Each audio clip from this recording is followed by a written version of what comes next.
और इतनी सारी महिला की बात है, कोई भाई बहन थे। भाई को चिड़िया पालने का बड़ा शौक था। वह रात दिन उन्हीं की सेवा में लगा रहता था। जब भाई की सगाई हुई तो वह उस दिन से दुबला होने लगा। एक दिन बहन ने भाई से उसका कारण पूछा।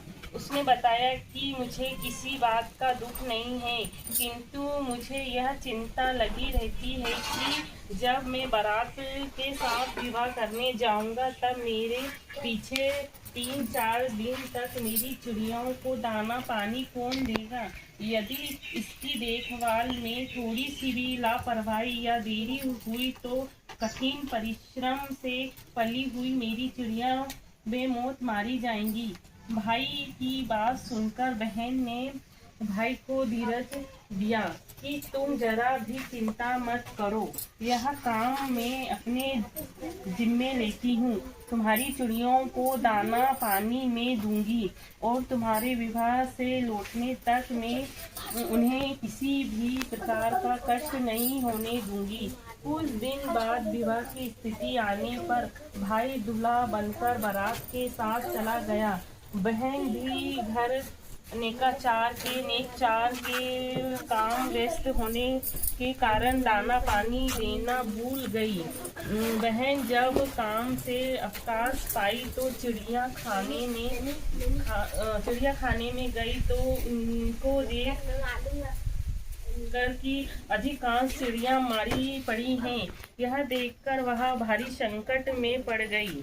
उनके मन ही मन औसान देवी का स्मरण किया और कहने लगी, हे देवी, आपकी कृपा से चिड़िया जी उठी तो मैं सुहागन करवाऊंगी। देव योग से जब सब चिड़िया जी उठी तब बहन ने उन्हें दाना पानी दिया। चिड़िया को दाना पानी दे वह बाहर आई और अपने मन में यह विचार कर खड़ी हो गई कि यदि कोई इधर से निकले तो उसे कुछ चने भुनाओ। तभी उधर से एक बारात निकली। उन लड़की ने बारातियों से प्रार्थना की कि कोई मेरे चने भुना कर ला दे, किंतु बारातियों ने इनकार कर दिया। बारात ने गांव से आगे चलकर एक अनुशान स्थान देखकर विश्राम किया। दूल्हा अपने आप मूर्छित हो गया। लड़की अपने घर के द्वार पर खड़ी हुई थी। थोड़ी देर बाद उधर से मुर्दा को कांधे पर लिए कुछ लोग जा रहे थे। लड़की ने मुर्दों के साथ जाने वाले से कहा कि कोई मेरे चने भुना कर ला दे तो मैं सुहागिनों को नेवता से बुलाऊं। उसमें से एक ने कहा, क्या हर्ज है, इसके चने भुनाने में देर ही कितनी लगेगी, मुर्दा जलाने को बहुत समय है। यह सोचकर कुछ लोग चना बनाने को चले गए। तभी अर्थी पर से मुर्दा उठकर बैठ गया। यह देखकर लोगों को बहुत आश्चर्य हुआ और लड़की के पास जाकर श्रद्धा से नमस्कार करके पूछा, बहन, तुमने यह क्या जादू कर दिया कि जिसाने मैंने औसान देवी से प्रार्थना की कि मेरे भाई की मरी चिड़िया जी उठे तो भुने चने का प्रसाद बांटूंगी। उसकी पूजा प्रसाद के चने बनाने चली।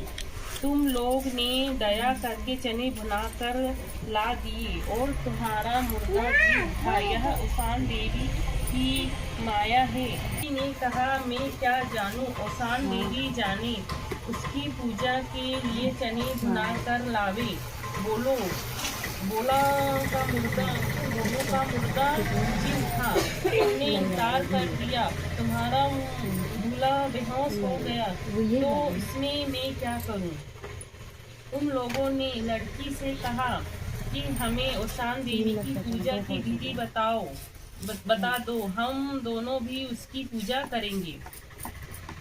हम लोग भी उसकी पूजा करेंगे। लड़की ने उन्हें पूजा विधि बता दी। पूजा का संकल्प करते ही दूल्हा स्वस्थ हो गया। बारात जान बाजे की ओर चल पड़ी। सकुशल विवाह हो गया। इन लोगों ने घर पहुंचकर सास सुहाग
काले माँ